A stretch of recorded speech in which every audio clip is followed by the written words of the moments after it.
I know you guys are kind of like No Jumper because we've been through our host of a fair share of hosts. Yeah. I know you guys. Who was the first two hosts that you had? Me, Logan, Spencer. Spencer. Yep. And then you had someone else after Spencer. I forget his name. We had Mac. After, yep. And then George. And then George. All right. Yep, 3 goals. Yeah, so kind of how No Jumper is. Yeah. We always rotating. I wasn't even here last time you was here. Yeah, yeah. All right, so what happened with the George situation? I got to ask that because that's what the people want to know. Yeah, I can't remember the last time we like talked about it. I know we've been, I think the easiest way to explain it is I think that there just was a difference in style, a difference in approach, a difference in people. You know what I'm saying? And I think we were just very different people. And George's, I've sung his praises every show I've ever done, and he potentially one of the purest, most grounded, conservative, family-oriented, loving people in the world. Like just a overall sweetheart. And I think like to an extent, almost like, I don't want to say he was like almost too pure for the show. But he would just get like abused by certain guests, and it was kind of like fucked. Because you gotta understand, Was it the Shaq episode or Bobby Lee? Bobby, you gotta understand it, and I think a part of that was based on like seating, and also like the fact that he me and Logan are such big personalities, so by way of him not being able to like super vocalize, he kind of like perceivably assumed the role of like the beta, which he wasn't. Yeah. But like guests would, when they would get like kind of uncomfortable or whatever with conversation, they would turn and kind of pick on him. But the thing that was fucked up about it was that like I got a lot of negative feedback like coming out of the breakdown there. And I always had George's back. Like if you watch any of the episodes where there was like a problem, like I was generally arguing with George's side in mind. You know what I'm saying? Like that the Christianity episode, like me and George had Bible reading nights where he would call me and read from the Bible. Like this idea, I was really like vilified in this whole thing as well, where it really wasn't like a point your finger at one person type of situation. I think it was just people were just kind of moving in different directions. And by the way, like kudos to him. He's got his own show now. It's going great. He's had great guests on. He's been able to do something more aligned with his purpose in life, which is what we were just talking about. Whereas, I'm not doing everything that I can be for the addiction community that I really owe that to, and I need to do a better job of. And he's doing a great job now of telling, the story of Christianity and family. And because that was a running joke that he was too Christian to be a part of the show. Nah, that's just not the case. You just kept bringing it up at random ass times for no reason. It's kind of awkward when you believe in a fucking made up guy in the sky and nobody else does, and then they're just bringing it up all the time. From me as an atheist, that's my perspective. Do this shit right now. It's too much. You're over whooping. You're over whooping, George. Nah, but I'm saying you ain't gonna do all that with JC, bro. Oh yeah. All right. Shout out. Nah. No fucking. Jesus. Sorry. No. You ain't gonna turn him Mexican.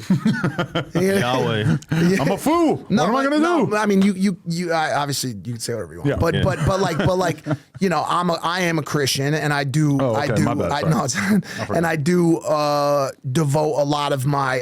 I'm an imperfect Christian, by the way, because I know even me saying that, someone from the red pill community is gonna get mad about it.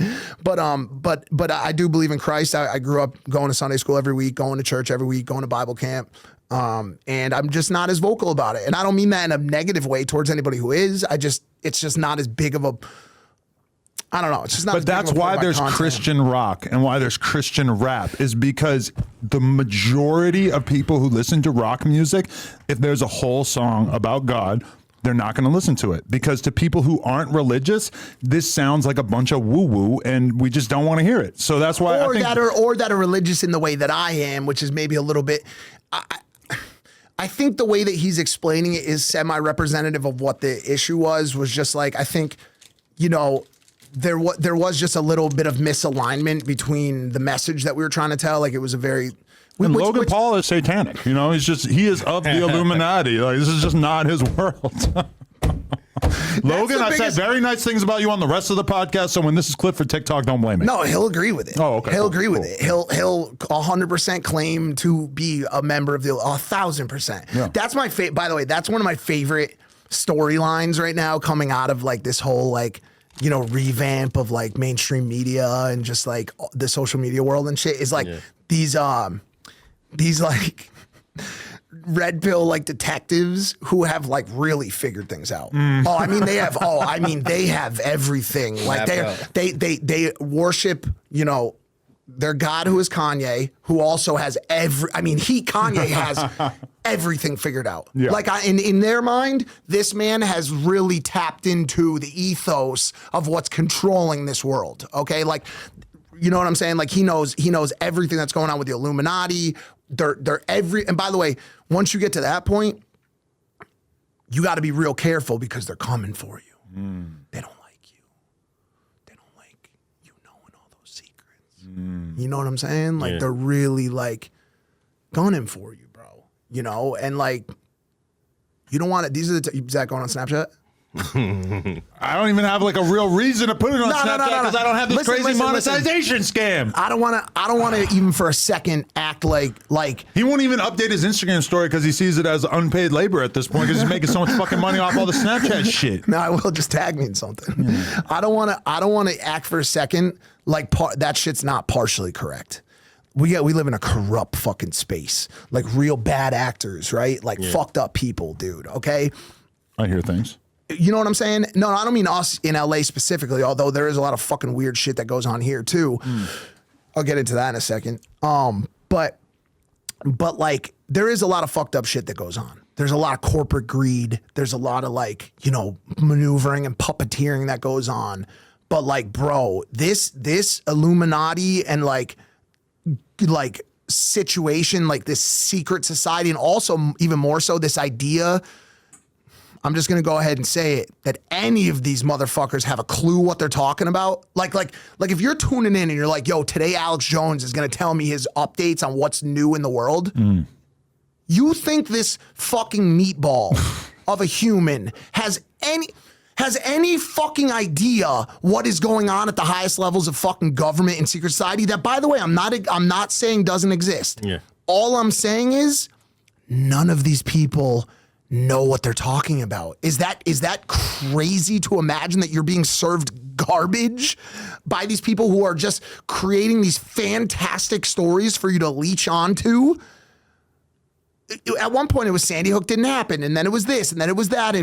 They're turning the frogs gay.